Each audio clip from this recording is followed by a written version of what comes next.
does he do? He might go all the way. He gives it a ride. It's a chance. It'll be a goal. Beauty, buddy. Wants me roll through. He can. Come at the moment. Come at the champion.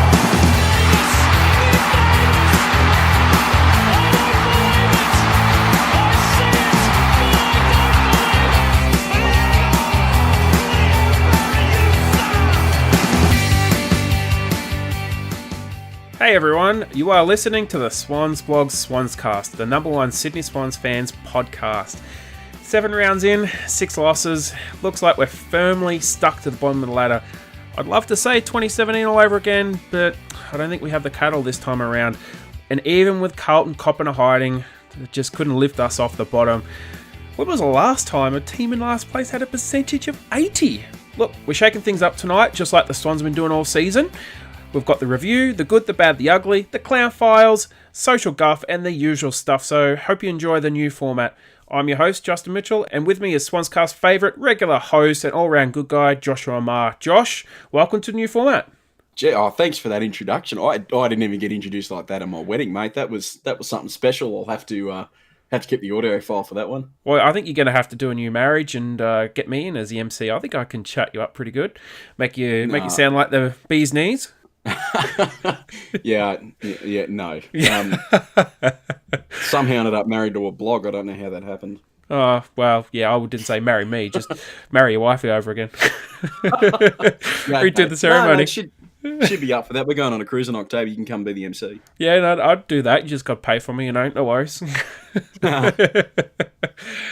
So, top of the agenda, look, there's a couple of things we'll quickly go over. So we do have a new format. We're trying to liven things up. It's not a great season, so we're trying to make it a bit more fun to listen to.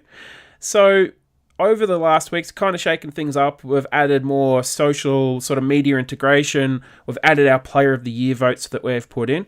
But new one today, we have a new intermission section in between the show, so we'll take a short break and we'll just give you a little bit of what's going on.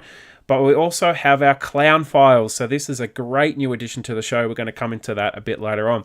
But top of the agenda, unfortunately, the keeps coming back to bite us in the bum, the Gary Rowan situation.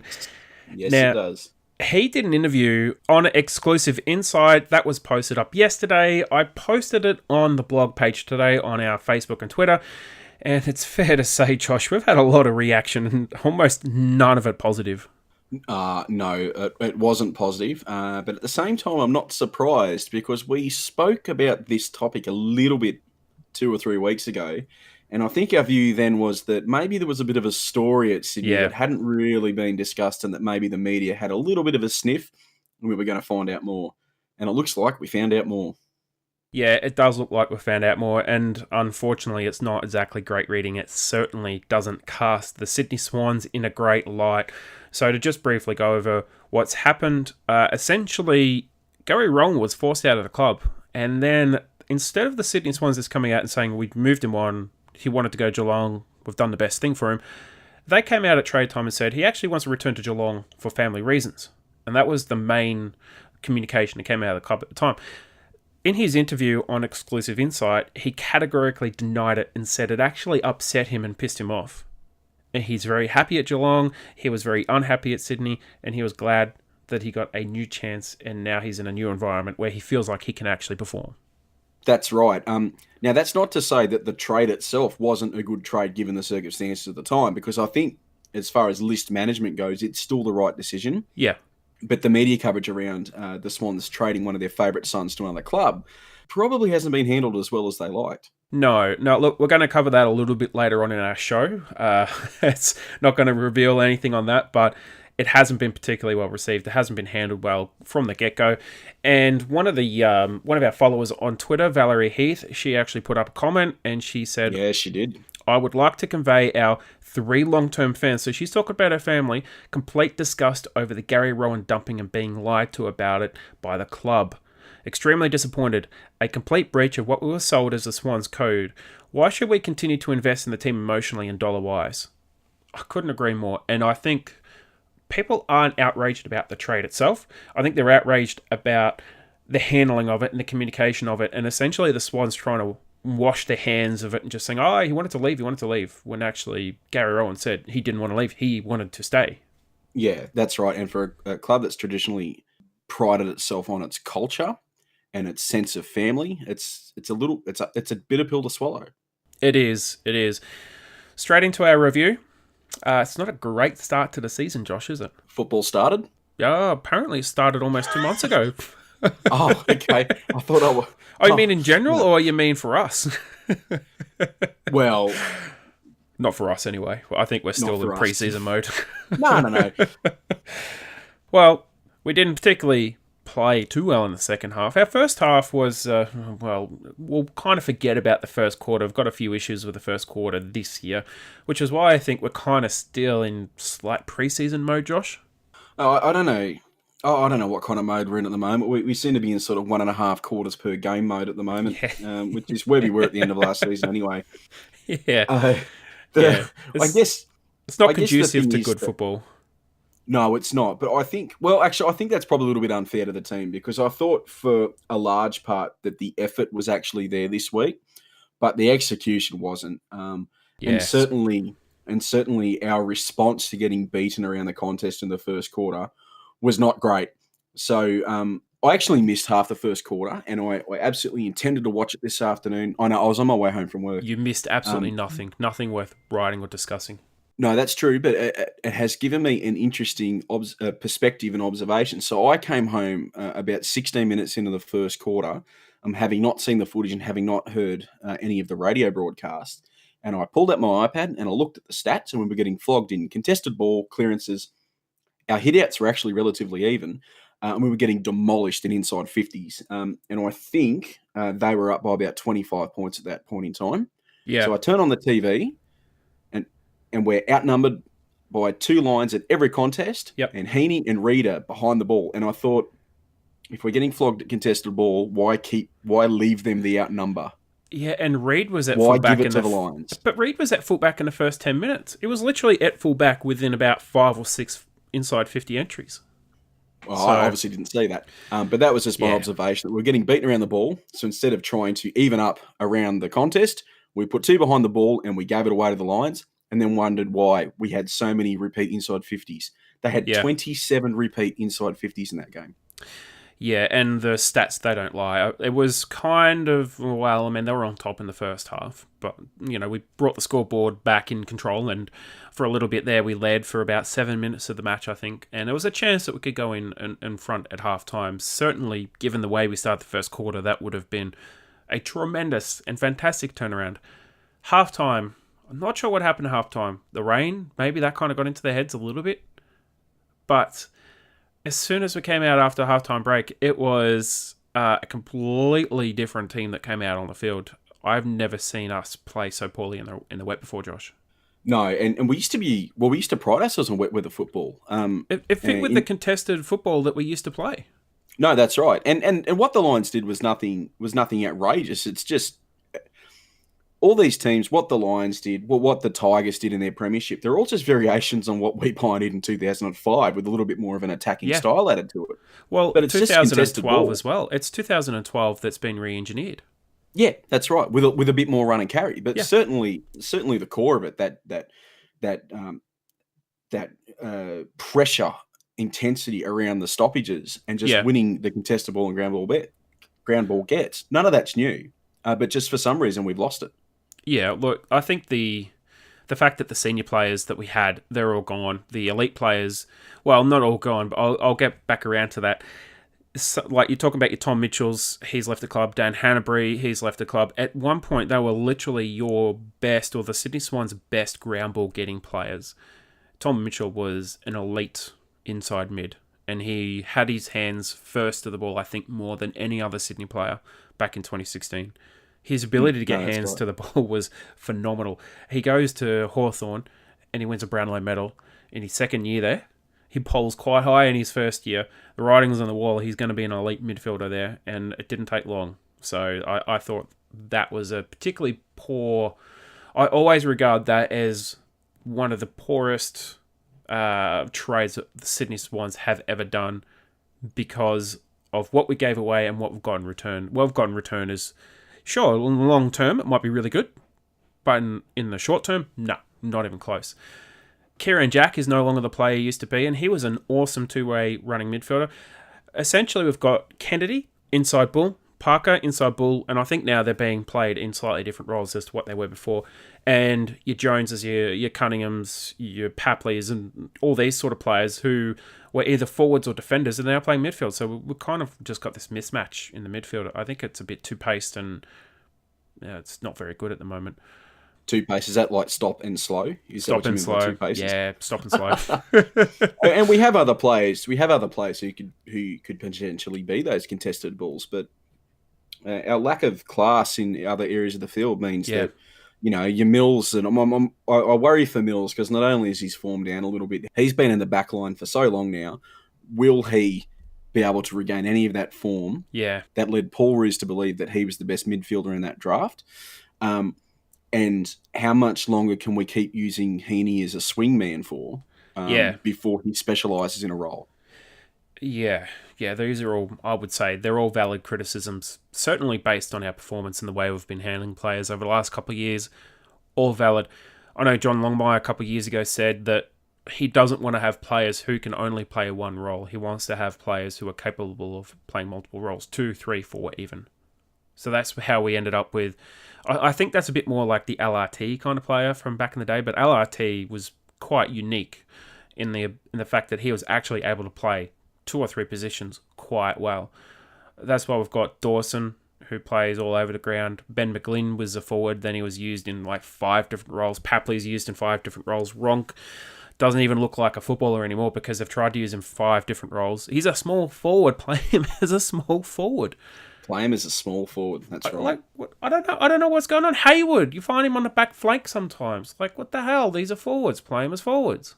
Yeah, and I guess the thing is that we're getting smashed in contested balls so much at the moment that their response is to try and stem the bleeding. But by just swinging people down back to try and stem the bleeding, you're actually not dealing with the source, Yeah. And the source is the source of the bleeding is the contest. So putting Heaney and Reid down back when you're getting smashed in the middle of the ground is like putting the tourniquet on your leg after you've chopped your arm off. It's not going to work. Yeah, exactly. I think if we can't win the contested ball and we're getting destroyed in contested possessions, clearances and stuff like that, we have to take the Hawthorn approach. And that is choke the run on the outside, actually figure out how to use the ball in an uncontested manner and just move the ball around. That's how Hawthorn won 3 flags in a row. They didn't win contested possession, I don't think, in any grand final except for the 2014 grand final. No, they just controlled it. They controlled the ball movement. Every time they played us, we destroyed them in clearances and contested possessions, yet they constantly beat us because they kept the ball off us. And I think that's the game plan we have to go with. Yep. I felt 2 years ago that was a transition in 2017 that the Swans were trying to make. Yeah, so did I. I absolutely believe that as well. And Longmire said it didn't work. They went back to contested play and they made an amazing run. The players even said that. They had to persist with it in 2018, but they didn't. And now we've got this bizarre game style.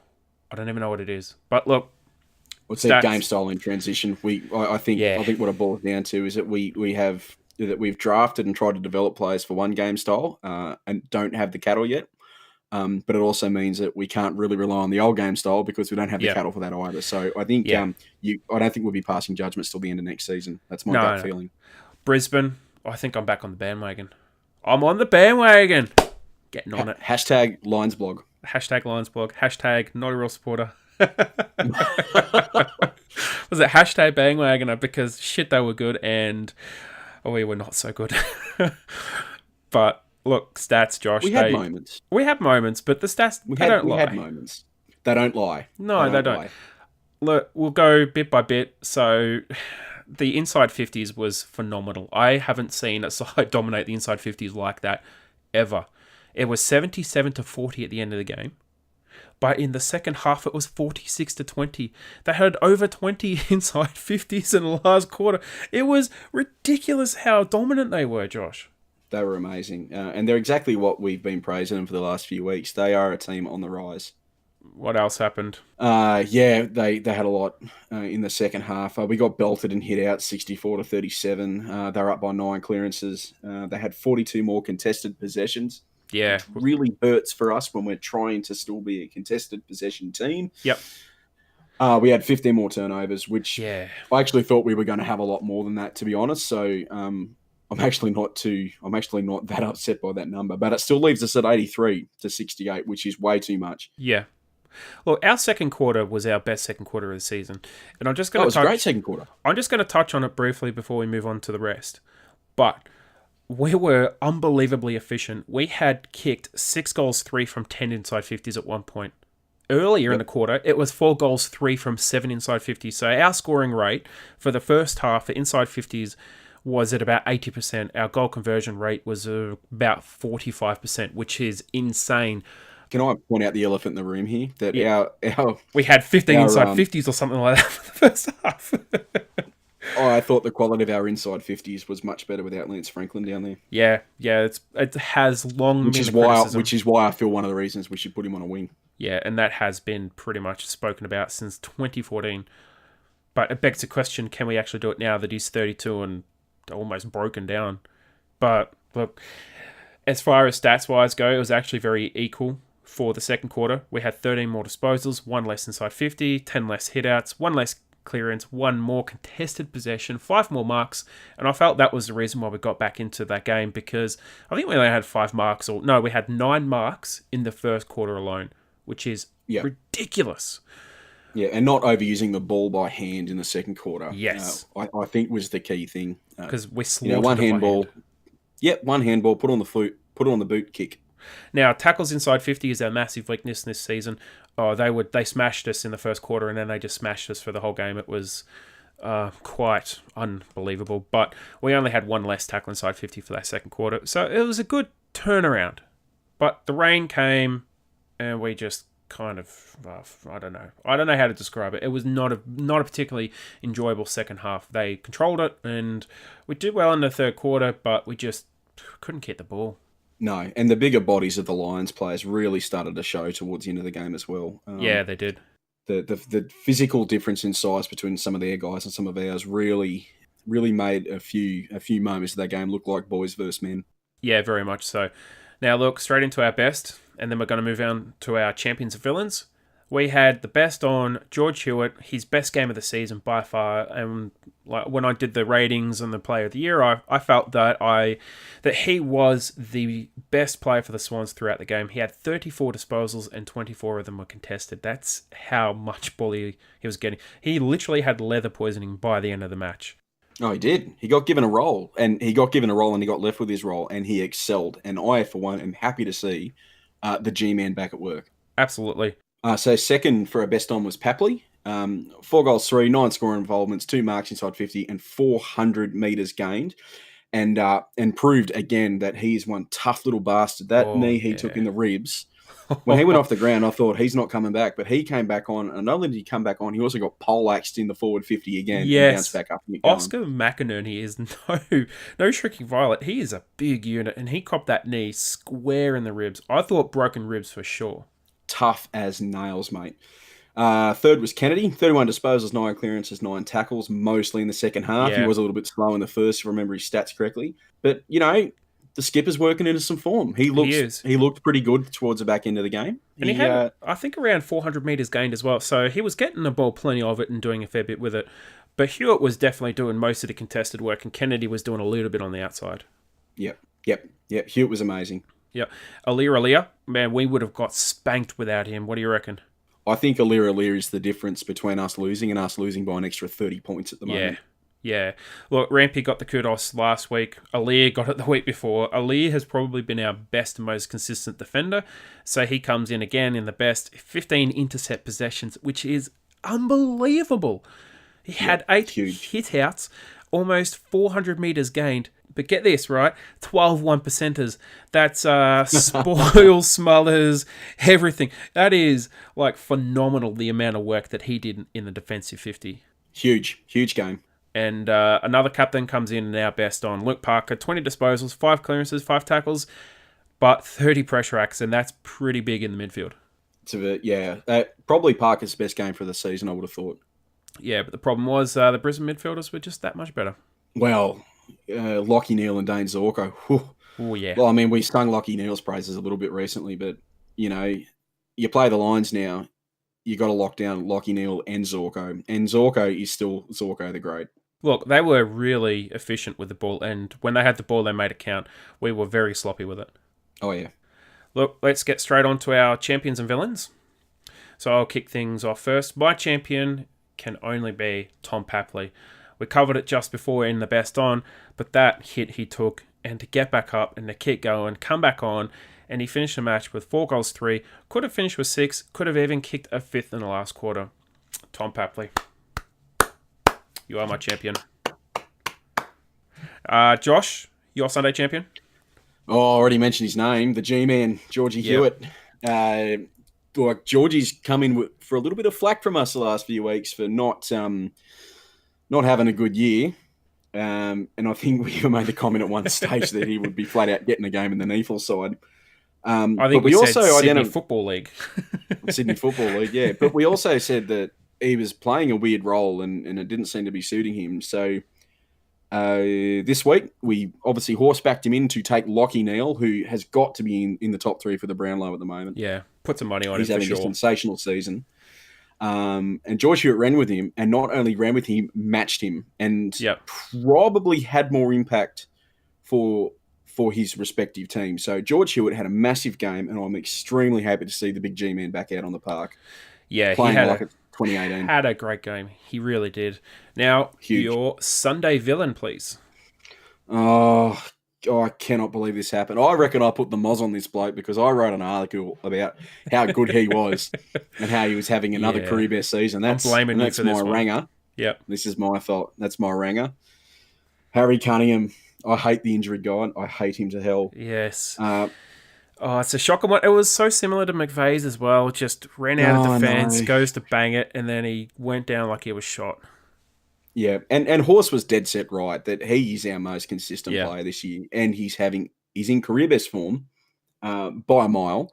And I guess in some small twist of irony, the last time he was in career best form was 2017, and that's when he had his Liz Frank injury. Yeah, and exactly. It dropped his season. And the thing was, he was actually having a pretty good game up to that point. Charlie Cameron had absolutely no influence. As soon as he went off, bang, Charlie Cameron got involved in the match. Charlie Cameron became a factor. Yeah. Yeah, so look, he's a dependable and he plays a lot of roles, and we are going to miss him. And he is probably going to miss for about 2 months, at least 6 weeks. And he is our best. Yeah, he is our best link man. He is. It's going to be a huge problem. Well, we're keeping it Swans related for the villains, and mine actually goes to the club itself in general, and it's for the Gary Rowan situation. We talked about it briefly. Controversial. I don't really want to go into it too much more, but like the communications department and the language and the marketing came out, and just how it was all delivered. And now the player has come out and said, I didn't want to leave. I was forced out. They lied about that. The Dan Hanbury situation, I was forced out. Didn't want to leave. Wanted to be a one-club player. Yeah, I think they've got a bit of work to do there, Josh. Yeah, it's a little bit disappointing. I'll just leave it at that. Yeah, for sure. Player of the Year votes. George Hewitt got our 5. Tom Papley, he could have got the 5. If he kicked a 5-goal haul, he would have got the 5, but he gets 4. Josh Kennedy gets 3, Aaliyah gets 2, and Luke Parker gets 1. I would have thought that would have been a very, very... Usually it's easy to hand out those 5, 4, 3, 2, 1, but they would have been very close. That would have been a tougher one this week. Yeah, it wasn't too easy because look, we got smashed in certain areas and our midfield was utterly dominated, but some of our midfielders were really, really good at the same time. Yeah. And in any other game, they could have actually won, and they probably get Brownlow votes. But, look, the leaderboard is Josh Kennedy by a mile. He's on 16 votes. Next, Florent on 9, Heaney on 8, Jones on 8, and Aaliyah on 8. So it's a bit of a logjam all the way back, but that is some margin already 7 rounds in. Yep, certainly is. All right, everyone, we'll be right back after these messages from our sponsors, us. Welcome to Intermission.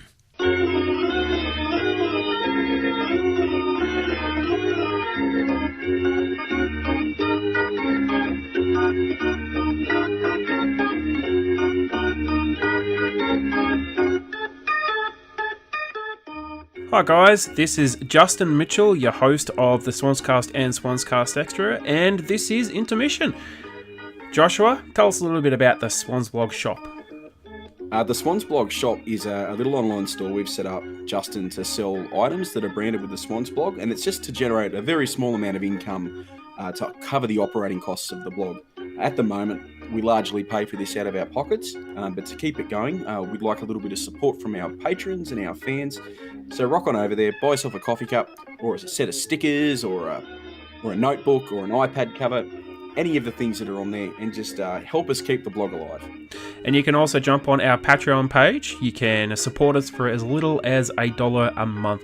All that money that we get goes straight back into the software that we use to create our podcast, goes straight back into our hosting prices. It goes into literally everything that we pay for to run the site. And look, hope you enjoy the new format and new content of the show. On with the rest of the show.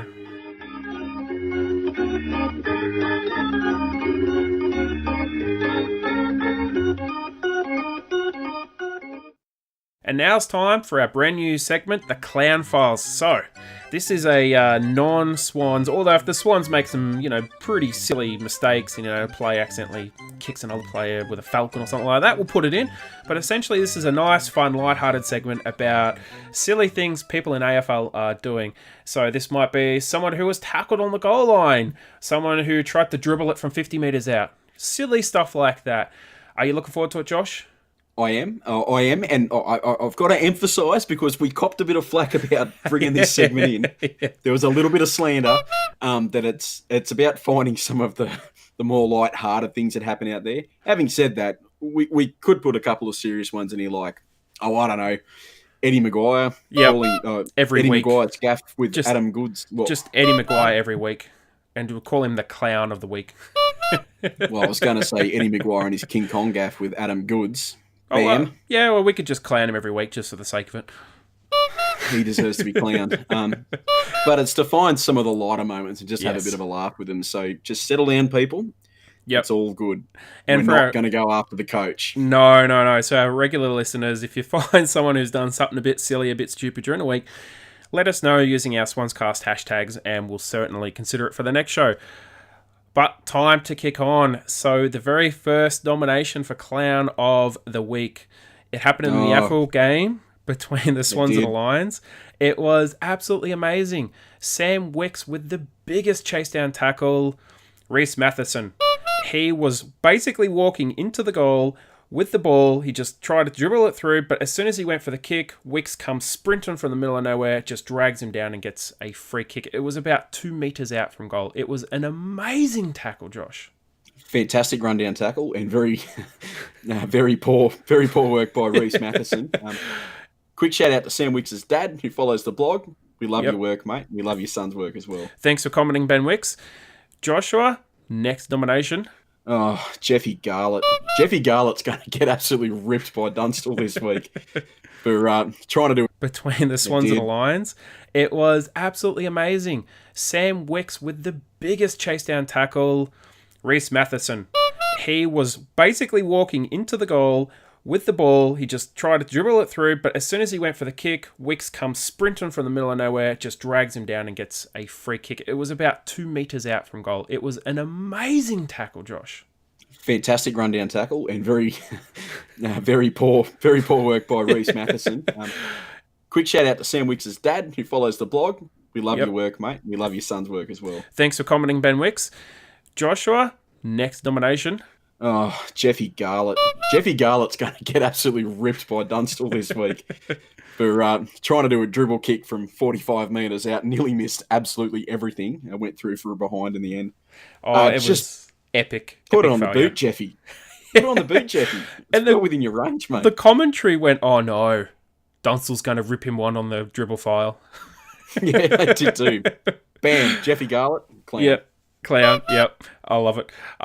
This one comes down to a coach backing down. Now, obviously, we had the issue when it's pretty unique actually because of all the Adam Goods nonsense that Nathan Buckley, he said, "Don't boo a champion" when Pendlebury got booed, and then a couple of days later he went, "Oh no, I was wrong to say that." Nah, he just should have stood up. One, I think. So we give him our clown of the week. because He was backed right. down. He was absolutely right. Absolutely And right. and the rubbish about Essendon, we're booing the referees. Well, come on, mate. They'd been off the field for a few minutes. Yeah. Just Yeah, absolutely. Your next nomination? we actually had something else in at this stage earlier on, but Yeah. This had Paddy to bump it. Dangerfield and that Paddy Dangerfield and that absolute mess up in the goal square in the Geelong Essendon game this afternoon. He's marked the ball. He's like 6 metres out. He's almost directly in front. He tries this little over-the-top handball to, one of the other Cats players who scrambles because he I think it was Clark. Clark who's in like his 4th game or something. Yeah, he tripped over a blade of grass and fell over, and the ball rolled through the goal for a behind, and it was just... Oh, it was hilarious. Bam. It was brilliant. Clown moment. Clown. I think that's coming up as a coach killer on bounce. So, geez, that was a brilliant moment. Oh, for sure. Loved it. It deserves it too. It does. It does. It really does, because the expressions afterwards from both players was just like, what the hell just happened? But those four pale in comparison to number 5. Oh, yes. Here we go. Drum roll, Josh. Number 5, our clown of the week, and this comes from Damien Hardwick. Delusional Damien Hardwick claiming that Aaron Norton would actually beat Jesus if he played on Jesus. Now you listen here. He's not the Messiah. He's a very naughty boy. Now go away. I think you said Jesus Christ would have trouble stopping him, but... This is a guy who walked on water and turned, was it blood to wine or something? So I'm not particularly a religious person, so I'm not up to date with all the Bible lingo. But I gather that he was a god of sorts, Or he was the son of God. He Son of God. He healed the sick. He cured the blind. He fed 5,000 people with a fish and a couple of loaves of bread. Apparently, We celebrate Walked on water every and Easter. He rose from the dead. Exactly, celebrate Yeah. every Easter and Christmas on December 25. Had to remember that date. I forgot where I was going with that. Gee, mate, you better check on that, or your missus is going to go crooked to you when you don't show up on Christmas Day. Yep. I'll get clown of the year for that one. I kind of understand where Dimmer was trying to go with that one. No, it's but I mean, just come a on. wrong comparison. Come on, Jesus can do all those things. He can certainly flog Norton, but we all know it's Adam Goods and Bob Skilton that Jesus can't beat in a football game. Yep. Oh, look. Clown Files, first one. You get our Dimmer. clown of the week, Dimmer, for sure. Certified clown. Certified clown. Social question time. So, we put out a question on Facebook, Twitter, and Instagram, and we got a ton of responses. This is probably one of the most responded to questions that we put out there. Oh, blew up a bit, didn't it? It did. There was mixed, there was a lot of positive, a lot of negative, but this is basically because Kieran Jack played and he had 8 disposals at 50% efficiency, and he was particularly poor throughout. So the question was... Can I just say that before we get into this, is that Kieran Jack has been an absolute warrior of the club, and it's not about him as a person. No one could have asked more from him, but every player meets their footy mortality at some stage, and Kieran's might have arrived. Look, Kieran's been a champion of the club. I love the guy. I stood up for him when everyone had their knives out. I even had his, I don't know if they're married now, but his partner sort of on Twitter support what I was saying at the time. It was ridiculous. This is going back in 2017, the sort of stuff that he was getting when he was playing with a hip injury. So I've always been a Kieran Jack lover. But as he said, the time's come, and it has come for champions in the past. Goods probably went 1 year too long. O'Keefe was just shoved out the door and said, "See you later, mate. Go play in the NEFL." Teddy Richards was unceremoniously dumped. Yep. We're missing Grundy and Smith, and who knows when they're coming back, if they're ever coming back. So it happens. It happens. But the question for this episode was, with the club anchored to the bottom of the ladder and effectively in the middle of a rebuild, should they be selecting players at the end of their career over the kids? And we got a fair bit of responses, Josh. You want to kick us off? Got a lot. Yeah, Suzanne from Instagram. It sounds like a list management issue. You have your older players out injured and bringing in kids to replace them who aren't ready. What I'd like to see is the injured players mentoring their replacements in the years to come so they can develop these kids' skills. Yeah, Fair comment. I really like that one. And it comes back to, I think, what we've talked about in a couple of podcasts, where I've suggested maybe McVeigh should just retire and coach from now on. And Well, maybe I actually thought that's what was going to happen this year for some reason. I kind of was surprised to see him pull his boots back on. well, he's still good enough to. But- There's no question. Unfortunately, he's still that's the that good for conundrum, us. though, isn't it? He's like He's Boomer amazing. Harvey. Boomer Harvey, he's good enough, and he keeps getting older, and he's still maintaining that level. It's really, really quite impressive. Yep. Yeah, he's a gun. We love Maher. We do. But is he more valuable to us on the field or off the field? And I'm beginning to think he's probably going to be more valuable off the field. Up until his quad injury, on the field. Yeah. From now on, I don't know. Off the field, yeah. Remains to be seen. Great comment, Susan. Feliz from Facebook. I think it's what Horse said. Bring in the new kids, test the talent, test the field positions, and test out what they can do. We shouldn't underestimate the role and influence the older players can bring in terms of coordinating and guiding them on the field. Given the recent changes around the runners on the field, good point. It's about finding the right balance and nurturing that talent to get the best out of them. That's a good point. We do need senior players out there for the young kids because we don't have the runners. And I kind of suggested that in our offline chat that's potentially one of the reasons why Kieran Jack was selected, just to help coach on the field. Yep. Yeah, I think I said the same thing not last week, the week before as well, that he's probably not there for his impact on the ball, but there for his leadership. Yep. And from Facebook, need the older player with the experience to help show the new bloods the way. Good mix of old and young, and this, I feel, is the season we needed to have. This will help build character in both young and old player, making everyone even hungrier for the next win. Yeah, it's a good comment. It's kind of been coming for a while now, so I don't think it's going to be a one-off season though. But look, we'll see how it goes. But yeah, no, that's right. If it's a genuine rebuild, it's not going to be one season. No, it might be 2 That's years fine. and then back up again. But we need that. We have to have that. Absolutely. Next one, Brendan from Instagram. Never a black and white role, but a player like Jack shouldn't be there on form anyway. Pretty much what we've been saying since Yeah, we that's first played true. a couple of weeks back. I guess the one thing about the leadership angle is that it's not just direction and his on-field coaching, and by extension, I mean senior players on the field. They actually need to lead by example as well and actually doing so. It's a real double-edged sword with Kizza because he's still on the field and he still needs to perform to a certain level, and I just don't think we're getting that performance regardless of what his mentoring's like. Yeah, exactly. Look, the next one, Craig from Facebook said, good to see mostly constructive comments. That's good. Nothing worse than sack the coach, get rid of this or that one. The club has given us so much. It's now our turn to stand by them. The losses are tough to stomach, but, the short-term pain for the long-term gain. It's a fair comment. We did say it's great to see that there is a mixed response, but we do definitely need to look at the long-term rather than short-term. But again, that kind of brings into question the trading philosophy. Yeah, well, yes. Yeah. Last one is from Paul from Facebook. Got to have a mixture of both, otherwise the kids will cop a flogging physically and mentally. Yeah, it's no different to what's happening now, I'm afraid. Yeah, it's true, and I guess that comes back to that whole thing about it's not just having senior players out there; it's actually having senior players who can perform to an acceptable standard as well. Well, they need to be able to help carry those younger players because those younger players aren't ready to carry themselves anyway. No, that's right. Onwards to the good, the bad, the ugly.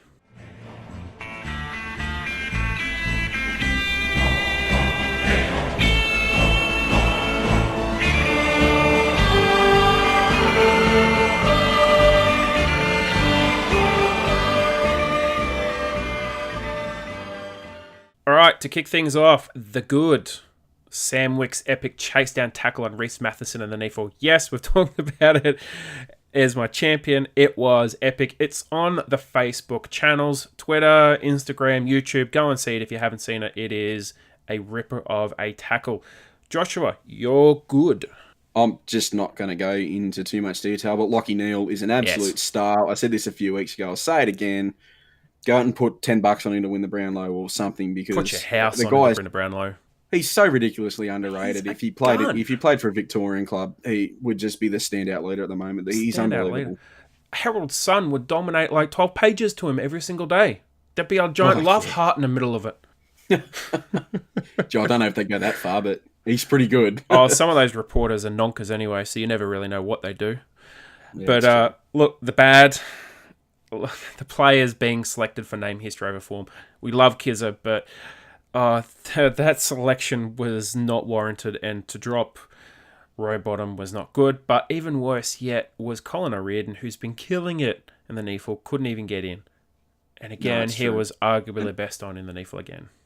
And Rowbottom had a cracking game this week did. as well. So it's not a good selection. Joshua, you're bad? No, it actually kind of ties in with the winner for, our Clown Certified Award for the week, and that is the stupid headlines that afl.com.au put on their webpage. So there was one this week about Harry Cunningham that said something like, Cunningham butchers it, then gets injured. And it's like, no, you frigging clowns. He tore his adductor while he was kicking, so he butchered the kick. So he didn't get injured because he butchered the kick. He butchered the kick because he got injured. So exactly. I thought it was a bit disingenuous, and it really annoyed me because I like Harry Cunningham. Oh, I know you got a bit of a man crush on him, but I think the AFL they need a few attention grabbing, a couple of sensationalist headlines to really get your attention before you go in and you go, oh, is that it? Oh, you pricks them out. But well, they kind of made him look like a bit of an idiot with a headline like that. Oh, he miskicked the ball through, tore his adductor muscle. And then they go to the Twitter footage and it's like, oh no, he did it while he was kicking it. Oops. Yeah. All right. From that. Yeah, the ugly. That first quarter against the Lions. Yeah, let's not see any repeats of that. Thanks. Yep. Your ugly. Yeah, Josh? definitely not. The ugly. What is it? Round 7. The Swans' inability to at least even up the contested ball disparity at the moment. Yeah. Being a little bit off, being 5 or 10 under, that's okay. Being 40, nah. And that's happening week in, week out now. It's happening every game. Yeah, it's just an extension of this, probably the support cast more than anything. Yeah. I think our bottom 6 to 8 players each week are pretty consistent. They're nearly always the same guys, and it's just a mix of out of form and inexperience, and it is what it is. But check my earlier comments about why we're putting people behind the ball instead of around the contest when you're outnumbered, I guess. Positive side, for the last 2 weeks, I've actually had the youngest team on the field. And that's because we don't have McVeigh and Franklin out there. No, that's right. And who are both 34 and 32, so. Yeah. And to be fair, that again, we put out one very good quarter. So if that's the future, if the second quarter this week is the future, well, you got to be happy with that. But, if we could get it for 3 quarters a game, it could be very hard to stop in a few years. Absolutely. And that is where we want to be in 2 years' time. We want to be challenging again. Joshua, thank you so much for joining me on the new format of the show. I hope you had a good time. I had a great time. Loved it. Yeah. Loved it. It's a good format. I think we're going to stick with it. Yeah, it was good to, give it a run, blow the cobwebs out of the exhaust, see what happens. We'll see how it goes. Absolutely. Now, everyone who listens, one thing we want to ask of you, if you've got this far, could you please go to iTunes, Spotify, Whooshkaa, go to the local priest, go down to the IGA, go to the B&W, get some alcohol. I don't care what you want to do, but leave us a review. We want to hear what we're doing right, want to hear what we're doing wrong. Mostly we just want your numbers. We need to boost that bottom line, guys. But leave us a review. Let us know what you think of the podcast and certainly of the new format. And you can also slag us off on social media. We love abuse and criticism. We welcome it. We encourage it. Just, make it personal. Direct it at the Herald Sun and the Real Footy Twitter channels. You can always get in contact with us during the week using the hashtag SwansCast and SwansCast Extra. We'll be back on Thursday again for our SwansCast Extra, praying for some slightly different team lineups. Again, Joshua, thank you so much for joining me. It has been a pleasure. As always, love showing up. Until next time, go Swans. Hashtag save Cunningham. Hashtag save the dribble.